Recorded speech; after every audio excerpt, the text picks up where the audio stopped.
25واں پارہ سورۃ شورى آیت نمبر 6۔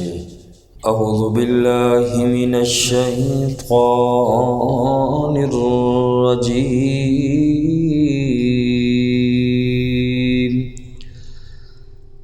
بسم اللہ الرحمن الرحیم۔ والذین اتخذوا من دونه اولیاء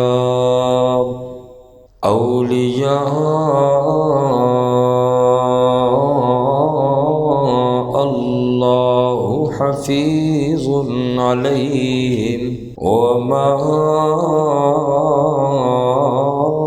انت علیہم بوکیل۔ آمنت باللہ صدق اللہ مولانا العظیم۔ والذین اتخذوا، اور وہ لوگ جنہوں نے بنائے، من دونہ، اللہ کے سوا، اللہ کے علاوہ، اولیاء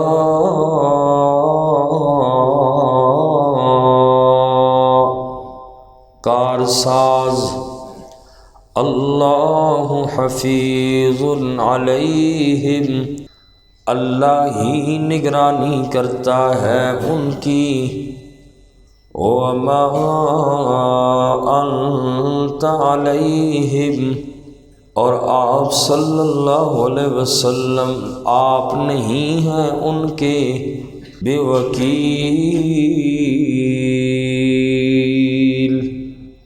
ذمہ دار۔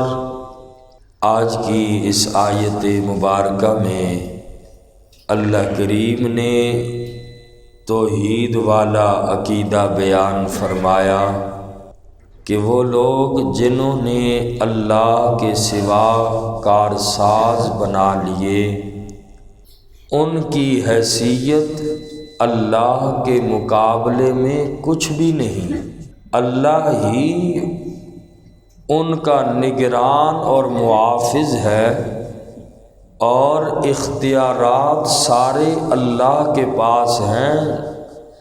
جنہیں تم کارساز بناتے ہو، دنیا کا کوئی اختیار ان کے پاس نہیں ہے۔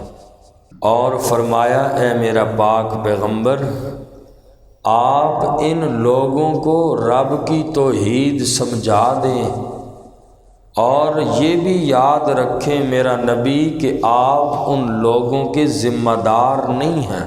آپ کا کام ہے لوگوں کو رب کی توحید کا پیغام پہنچا دیں، باقی مانے کوئی نہ مانے تو منوانا میرا پیغمبر آپ کی ذمہ داری نہیں ہے۔ انہوں نے غیر اللہ کو کارساز بنا کر اللہ کی غیرت کو چیلنج کیا ہے، اور نبی آپ پیغام پہنچائیں، باقی میں اللہ خود ان لوگوں سے نمٹ لوں گا۔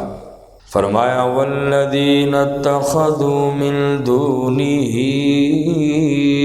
اولیاء،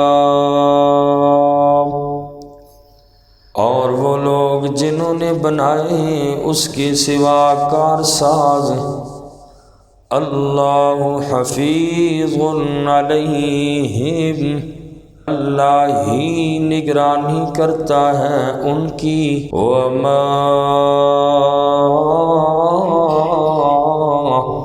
انت علیہم بوکیل، اور آپ نہیں ہیں ان کے ذمہ دار۔ وَكَذَلِكَ أَوْحَيْنَا، اور اسی طرح ہم نے وحی کی، الیک آپ کی طرف، قرآنا عربیا، عربی زبان میں، لِتُنذِرَ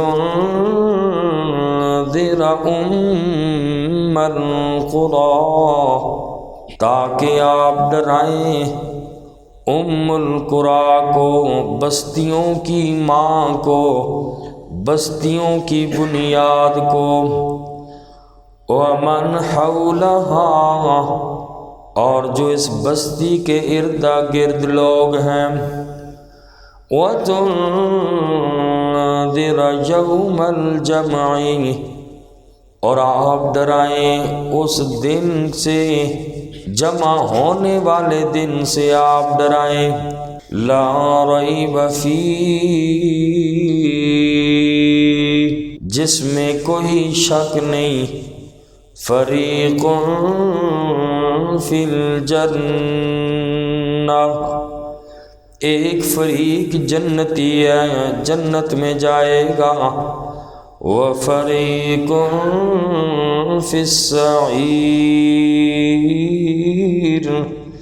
اور ایک فریق بھڑکتی ہوئی آگ میں۔ فرمایا میرا نبی ہم نے آپ پر قرآن کریم عربی زبان میں نازل ہوا۔ اس کی تفصیل سورہ حامیم سجدہ آیت نمبر 44 میں گزری ہے، اور فرمایا میرا نبی قرآن کے نزول کا مقصد کیا ہے، ہم نے قرآن کو کیوں نازل کیا؟ پہلی وجہ بیان کی، لتنذر ام القریٰ، میرا نبی تاکہ آپ ڈرائیں ام القریٰ کو، بستیوں کی ماں کو، مراد اس سے مکہ مکرمہ ہے، اور مکہ مکرمہ کے لوگوں کو اور ان کے ارد گرد جو لوگ ہیں، میرا نبی اس قرآن کے ذریعے آپ لوگوں کو ڈرائیں۔ اس مقام پر مکہ کو ام القریٰ کہا گیا۔ ام کا معنی ماں اور قریٰ کا معنی بستیوں کی جمع ہے، بستی کی جمع یعنی بستیوں کی ماں یا بستیوں کی جڑ، بستیوں کی بنیاد، اور ابتداءً پوری جگہ پہ پانی ہی پانی تھا۔ پھر اللہ کریم نے سب سے پہلے خانہ کعبہ والی جو جگہ ہے، اس پر اللہ نے خشکی کا ابہار پیدا کیا، پھر اسی کو پھیلا کر ساری زمین بنا دی، جیسے روٹی کا پیڑا ہوتا ہے، گول ہوتا ہے، یہی سمجھیں، پھر اس سے روٹی بنتی آس پاس پھیلتی ہے، تو مکہ شریف کا بھی یہی حال تھا۔ سب سے پہلے خانہ کعبہ والی جگہ، اس پہ اللہ نے خشکی کا ابھار پیدا کیا، اور پھر اسی سے زمین کو اللہ کریم نے پھیلایا، اور اسی لیے مکہ کو زمین کی ناف بھی کہتے ہیں۔ ساری دنیا کا درمیان خانہ کعبہ ہے، یہ بالکل پوری دنیا کے وسط میں ہے، پوری دنیا کا درمیان ہے خانہ کعبہ شریف۔ جس طرح بچہ ماں کے پیٹ میں ہوتا ہے، اس کو ناف کے ذریعے خوراک ملتی ہے، یعنی مکہ کو بھی زمین کی ناف کہتے ہیں۔ تو جیسے بچہ ماں کے پیٹ میں ہوتا ہے، بچے کو ناف کے ذریعے خوراک ملتی ہے، اسی طرح روحانی خوراک انسان کو مکے کے ذریعے سے ملتی اور قیامت تک ملتی رہے گی۔ پہلی وجہ بیان کی قرآن کریم کے نازل کرنے کی، میرا نبی ہم نے قرآن عربی میں نازل کیا، اس لیے کیا کہ آپ اس قرآن کے ذریعے مکہ والوں کو اور اس کے آس پاس جو بستیاں ہیں، آپ ان لوگوں کو ڈرائیں۔ اور دوسرا کام یہ وَتُنذِرَ يَوْمَ الْجَمْعِ لَا رَيْبَ فِيهِ، دوسرا کام یہ ہے آپ لوگوں کو قیامت کے دن سے ڈرائیں، اور فرمایا قیامت کے دن سے آپ لوگوں کو ڈرائیں۔ قرآن کا دوسرا مقصد یہ بیان کیا، اور قرآن کریم میں ڈراوا زیادہ ہے، ڈرایا گیا زیادہ، تو قیامت کے دن سے بھی میرا نبی آپ لوگوں کو ڈرائیں۔ اس دن فرمایا کچھ لوگ جنتی ہوں گے، کچھ لوگ جہنمی ہوں گے۔ اس دن دو ہی گروہ ہوں گے، جنتی لوگوں کا اور جہنمی لوگوں کا۔ اللہ تعالی ہم سب کو اول وہلے میں جنت الفردوس نصیب فرمائے، جہنم اور آخرت کی سختیوں سے اللہ ہم سب کی حفاظت فرمائے۔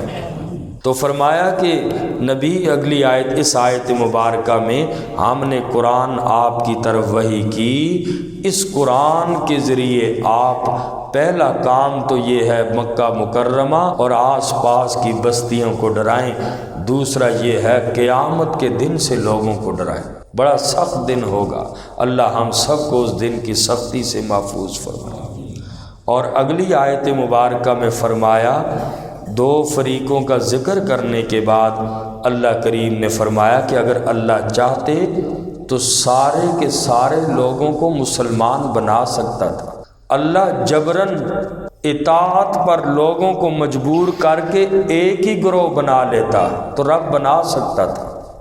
اللہ سے کوئی نہیں پوچھنے والا، سارے لوگ مومن ہوتے، کوئی بھی اللہ کی توحید کا منکر نہ ہوتا، رب بنا سکتے تھے۔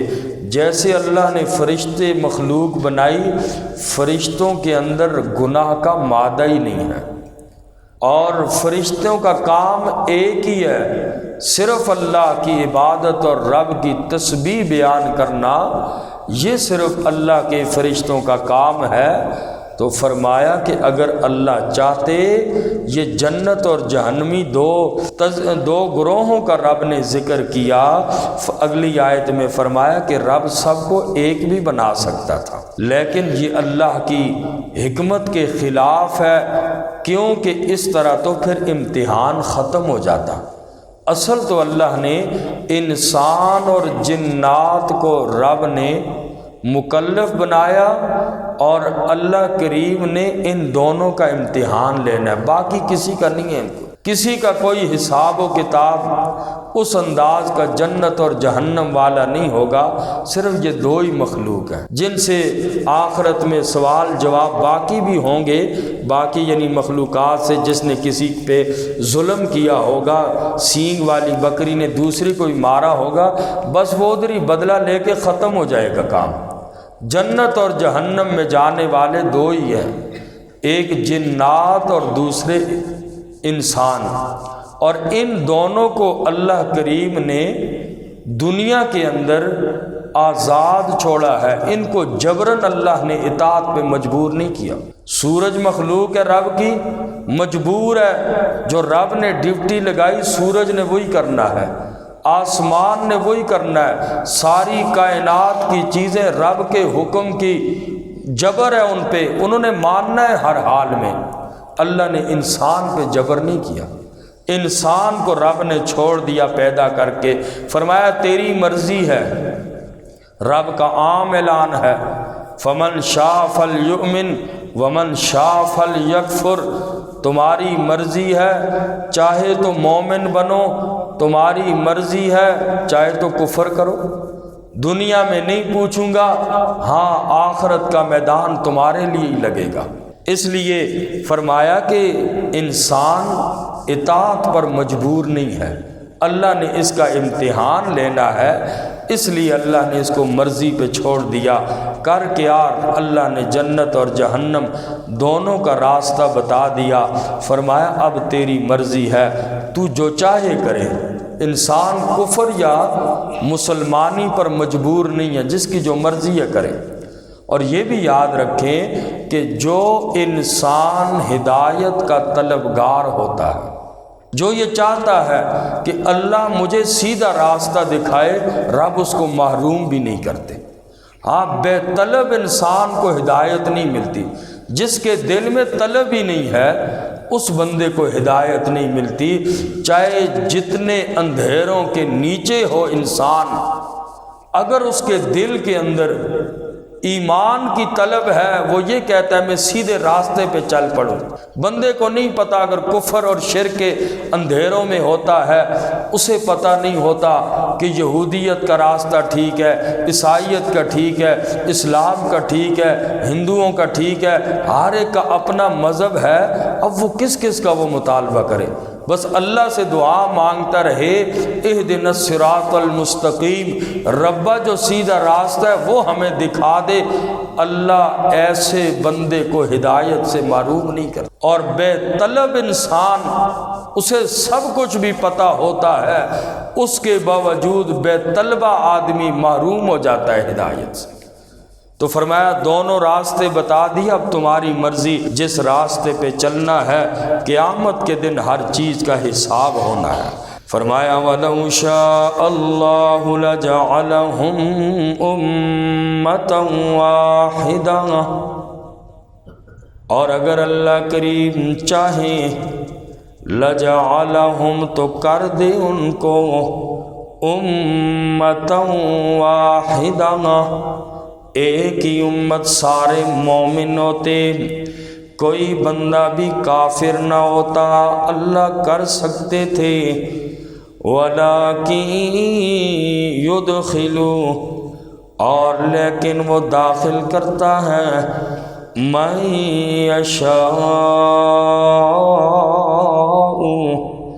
جسے چاہے، فی رحمتی، اپنی رحمت میں، یعنی جو بندہ طلبگار ہوتا ہے اللہ اس بندے کو اپنی رحمت سے محروم نہیں کرتے۔ والظالمون ما لهم، اور ظالم لوگ نہیں ہیں ان لوگوں کے لیے من ولی، کوئی بھی حمایتی، ولا نصیر، اور نہ ہی کوئی مددگار۔ ام اتخذوا، کیا بنا لیا انہوں نے، من دونہ، اس کے سوا، اولیاء، کارساز، فاللہ، پس اللہ ہی کی ذات، هو الولی، وہی کارساز ہے، وہو یحیی الموتى، اور وہی زندہ کرتا ہے مردوں کو، وَهُوَ عَلَىٰ كُلِّ شَيْءٍ قَدِيرٌ، اور وہ اللہ کریم ہر چیز پر قادر ہیں۔ اللہ تعالی ہم سب کو عمل کرے۔